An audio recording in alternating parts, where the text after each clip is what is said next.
Hello everyone.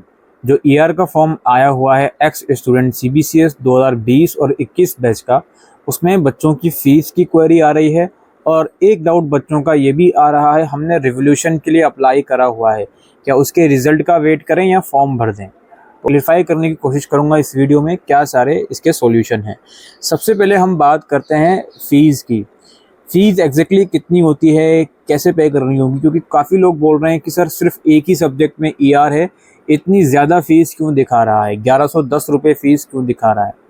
देखो, fees का थोड़ा सा मैं यहाँ क्लेरिफाई कर दूँ। जो ईआर सब्जेक्ट की फ़ी होती है वो अप टू 4 सब्जेक्ट तक, अगर आपके 4 सब्जेक्ट में ईआर है सिर्फ, तो वो 400 रुपये आपके लगते हैं। और जो एक्स स्टूडेंट हो जाते हैं उन्हें 500 रुपये एज अ रजिस्ट्रेशन फ़ी अलग से पे करनी होती है। यानी कि 500 प्लस 400, 900 रुपये तो आपके सीधे सीधे बन गए। अगर आपका सिर्फ एक सब्जेक्ट या 2 सब्जेक्ट या 3 या 4 सब्जेक्ट में ईआर है तो 900 रुपये तो आपके सीधे सीधे बन गए। कैसे? 500 रुपये रजिस्ट्रेशन फ़ी के और 400 रुपये ईआर एग्ज़ाम की फ़ी अप टू 4 सब्जेक्ट। यानी कि अगर एक सब्जेक्ट में भी ईआर है तो भी 400 लगेंगे, 2, 3 या 4 में भी ईआर है तो भी 400 लगेंगे। ये यूनिवर्सिटी का या एसओएल का रूल बोलता है। तो 900 रुपये तो यहाँ पर ये क्लियर हो गया। लेकिन अब उसमें 1110 रुपये क्यों शो कर रहा है? इसमें 900 रुपये के अलावा कुछ और चार्जेस ऐड करे जाते हैं एसओएल द्वारा। कुछ स्टेटमेंट ऑफ मार्कशीट फीस के नाम से चार्जेस ऐड करे जाते हैं और कुछ और माइनर चार्जेस ऐड करे जाते हैं जो एसओएल कभी रिफ्लेक्ट करता नहीं है। तो वो जो 1110 रुपये फीस शो हो रही है वो सिर्फ आपके बैच के साथ नहीं शो हो रही, वो पिछले 5-6 साल से सेम ही फीस शो होती है एक्स स्टूडेंट को जिनका किसी 1 या 2 या 3 या 4 सब्जेक्ट में ईआर होता है। दूसरी बात हमारी ये है, काफ़ी लोग ये बोल रहे हैं कि सर मेरा 2 सब्जेक्ट में ईआर है लेकिन मुझे फ़ीस 1510 रुपये शो हो रही है, इसका क्या इशू है? देखो, इसका थोड़ा सा मैं यहाँ पे आपको कहना चाहूँगा। हो सकता है आपकी जो 2 सब्जेक्ट में ईआर है वो एक शायद सेमेस्टर 5 का हो और एक सेमेस्टर 6 का हो। तो ऐसी कंडीशन में ये पॉसिबल है कि वहाँ पर 1510 रुपये फ़ी दिखा रहा हो। ठीक है, ये इसका रीज़न हो सकता है। अब कुछ लोग ये बोलते हैं कि एक्स स्टूडेंट ईआर एग्ज़ाम की फ़ीस 400 रुपये पर सब्जेक्ट है।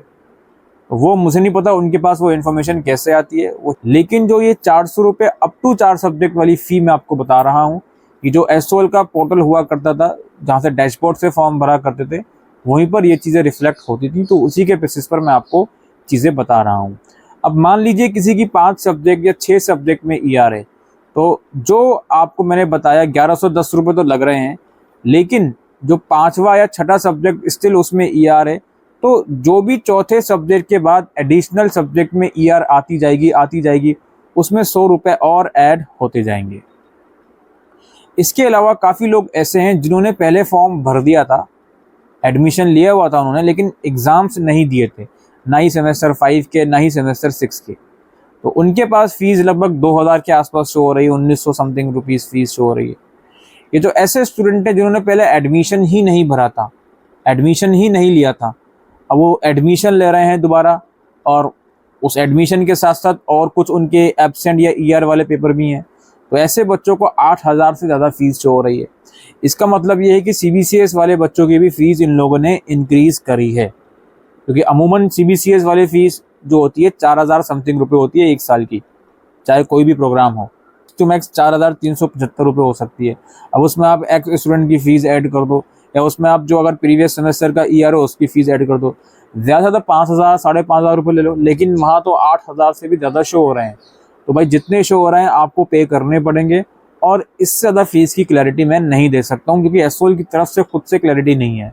जितनी क्लैरिटी मैं दे सकता था आप लोगों को दे दी। नाउ अब स्टूडेंट ये पूछ रहे हैं कि सर हमने रिवोल्यूशन के लिए अप्लाई करा हुआ है, हम क्या ये फॉर्म भर दें या रिवोल्यूशन के रिज़ल्ट का वेट करें?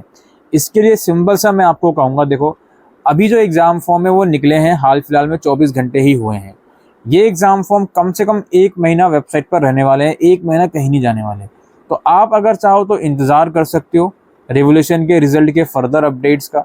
अगर आपका रिज़ल्ट अपडेट हो जाता है तो ऑब्वियस सी बात है आपको फॉर्म भरने की ज़रूरत नहीं है। या फिर दूसरा तरीका इसका ये हो सकता है कि आप फॉर्म भर दो, चाहे आज भरो या अगले 20 या 25 दिन के बाद भरो। क्योंकि 20-25 दिन के बाद भी अगर रिवोल्यूशन की कोई अपडेट नहीं आएगी तो फॉर्म भरना पड़ेगा। तो अगर आपने फॉर्म भर दिया, उसके बाद आपका रिजल्ट अपडेट हुआ रिवोल्यूशन में, आप पास हो गए, तो आपको दोबारा से पेपर देने की ज़रूरत नहीं होगी। ये जो फॉर्म भरा है ये आप कैंपस जाकर कैंसिल करवा सकते हो। अब वो रिफंड आएगा या नहीं आएगा वो एसओएल कैंपस ही आप लोगों को बताएगा। लेकिन हाँ, फॉर्म भरने के बाद रिवोल्यूशन में पास हुआ, दोबारा एग्जाम में अपीयर होने की ज़रूरत नहीं है, फॉर्म कैंसिल हो जाता है।